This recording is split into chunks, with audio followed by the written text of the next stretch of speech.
Dear all, today we are looking at Mizoram's journey from NFHS4 to NFHS5 in terms of its performance on child malnutrition and child mortality. In NFHS4, Mizoram has been one of the promising states, its performance being far above the national average. That continues to remain the story, but compared to itself, Mizoram's performance in NFHS5 has deteriorated. It has not done well in reducing the levels of malnutrition, even though, as I said, the performance is far better than the national average. But interestingly, and again I would say puzzlingly, it has performed remarkably well on the child mortality front, both in rural and urban areas, as well as in the infant and under 5 mortalities.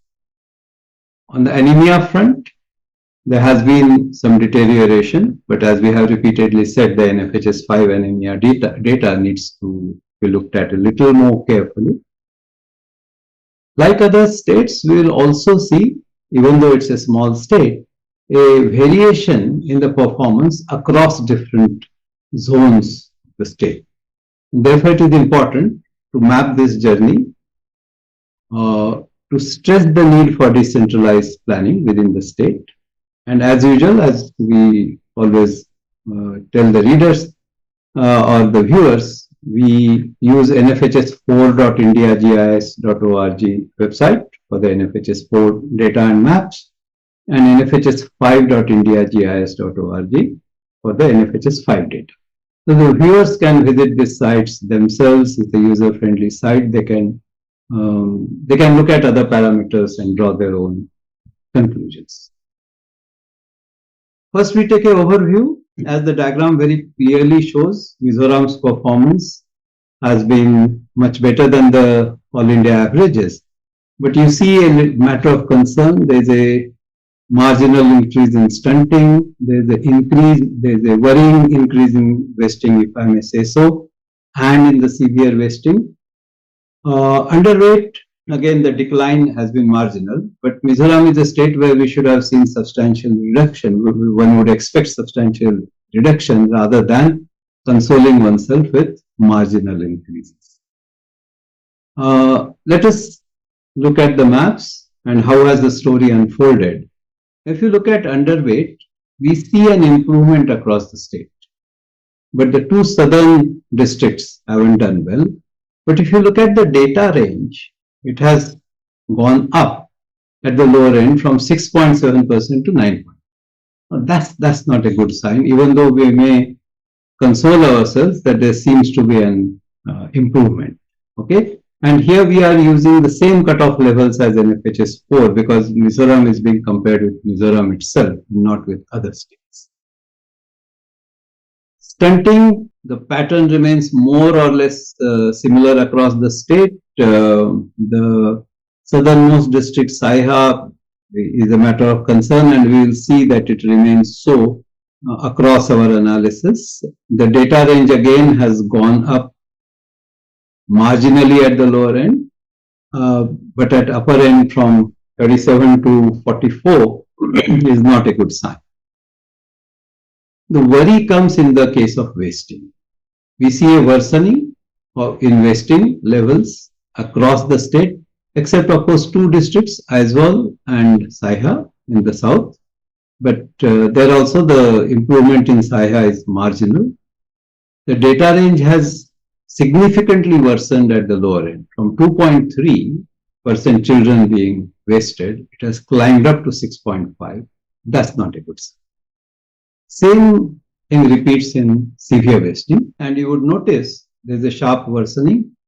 Now 0.8 at the lower end, 0.8% children being severely wasted is going to 1.6. Now one may say, okay, 1.6 is much better if you look at the all India level, but Mizoram has to be concerned as to why it has not reduced further or it's not stayed there.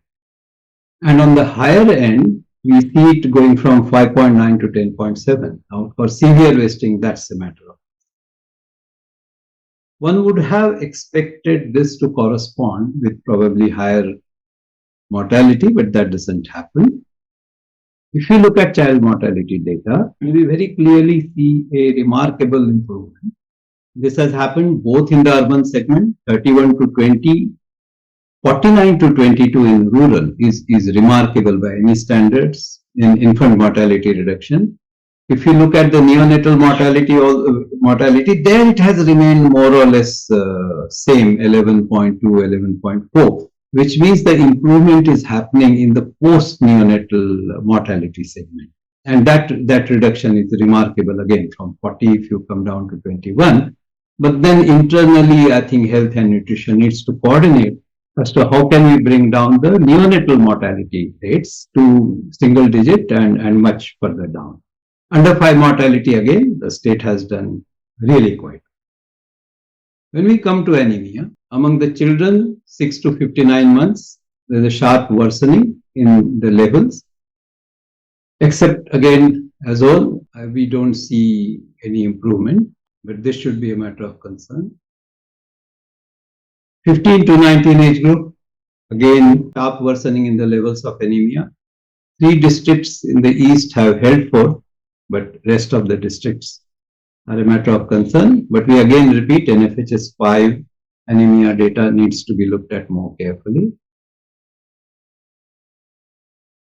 Women in the 15 to 19 age group, we again see a sharp worsening across the state.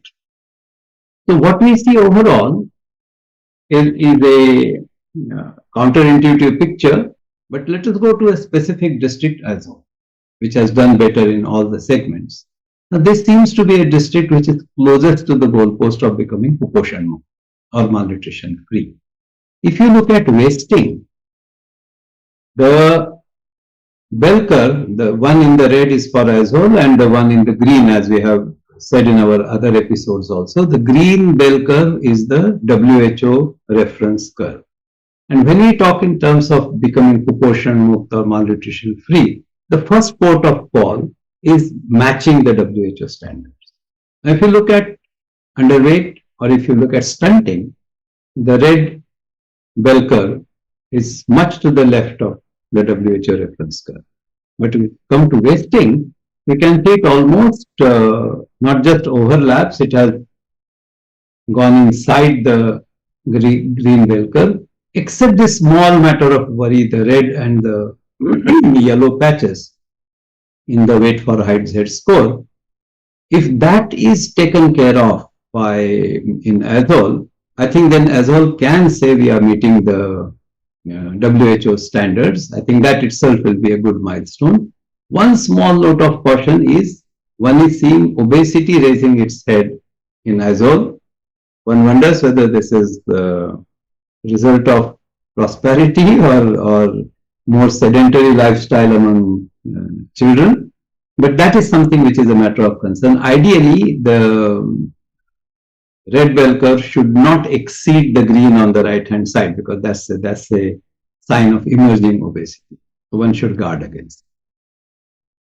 So overall, how has the story unfolded? Mizoram has not done well in reducing the levels of malnutrition, although its performance is far better than the national average.